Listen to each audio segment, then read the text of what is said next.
আচ্ছা এই যে বড় বড় ইলিশ মাছগুলো এগুলো কত টাকা করে কেজি? একদম 2200 টাকা কেজি। গাইস এখন দেখাবো কিভাবে মাছের দাম কমাতে হয়। ভাইয়া এত সুন্দরী একটা মেয়ের কাছে আপনি মাছ বিক্রি করবেন, মাছের দাম একটু কমায় রাখেন না। এই বড় ইলিশ মাছটা দেন 300 টাকা দিব। কি বললেন আপনি? একটা ইলিশ মাছের দাম 300 টাকা? প্রেম করেন আপনি? বয়ফ্রেন্ড আছে? না আমি সিঙ্গেল। আমিও সিঙ্গেল। প্রেম করবেন আমার সাথে? প্রেম করেন, ইলিশ মাছ সব ফ্রি দিয়ে দেবো। কিসের একটু ফোনটা অফ করতো। এই জেলার করে জেল্লা কি বললি তুই? বাংলা ভাষায় কথা বলছি, বুঝেন নাই? আপনার ভালো লাগছে, আপনার লগে প্রেম করুন। প্রেম করলে খালি ইলিশ মাছ না, সব মাছ ফ্রিতে দিয়ে দেবো। থাপড়ে তোর দাঁতগুলো সব ফালাই দিব। সামান্য একটা মাছ হলে তুই আমার সাথে প্রেম করতে চাস? চেহারা জীবন আয়নায় দেখছস? অবশ্যই দেখছি। মাছ বেচলেও আমি একটা ফর্সা সাদা, এই যে ইলিশ মাছের মতো চেহারা আমার। আর আপনার যে চেহারা, আয়না দিয়ে দেখছেন কোনদিন? মেকআপ ছাড়া তো আপনার চেহারা মনে হয় তেলাপিয়া মাছের মতো লাগবে। আমি কোনো মেকআপ করি নাই, this is my natural face. আর একটা ফালতু কথা বললে তোর ইলিশ মাছ দিয়ে তোরে কিন্তু পিটাবো, জাল্লা কোথাকার। এই খবরদার, আরেকবার চাইলে করলে একদম বিয়ে করে বাড়ি চলে যাও কিন্তু। কি তোর কত বড় তুই বিয়ে করবি? হ্যাঁ বিয়ে করবি? জাল্লা।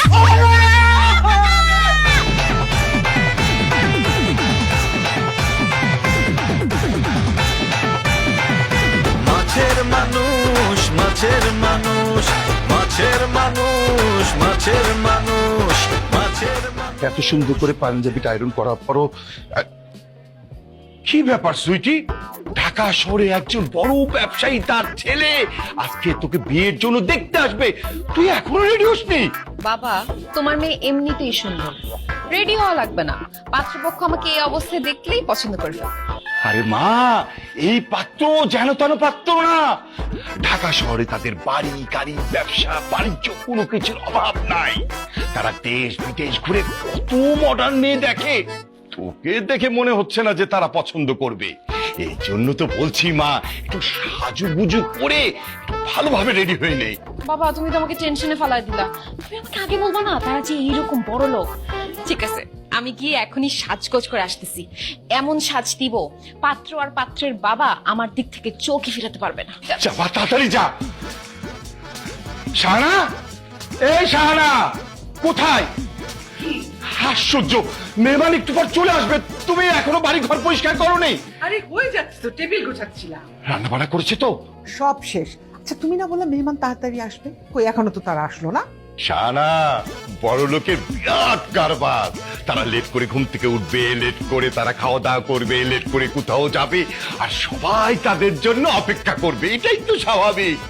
শাহানা, আল্লাহর কাছে দোয়া করো যেন পাত্রপক্ষ আমার মেয়েকে পছন্দ করে, বিয়ে করে, তাহলে আমার মেয়ের লাইফ সেটেল, আমাদের দুজনেরও লাইফ সেটেল। ইস, তুমি এমন ভাবে কথা বলতেছো যেন আম্বানি পরিবারের ছেলে তোমার মেয়েকে দেখতে আসতেছে।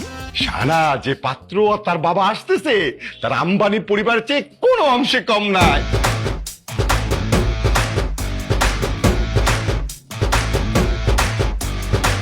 রুই কাতল তেলাপিয়া পাঙ্গাস, যা ভালো লাগে যে মাছ সবই আছে হাতের কাছে, কিনতে হবে করে হুশ। আমরা মাছের মানুষ, মাছের মানুষ, মাছের মানুষ, মাছের মানুষ।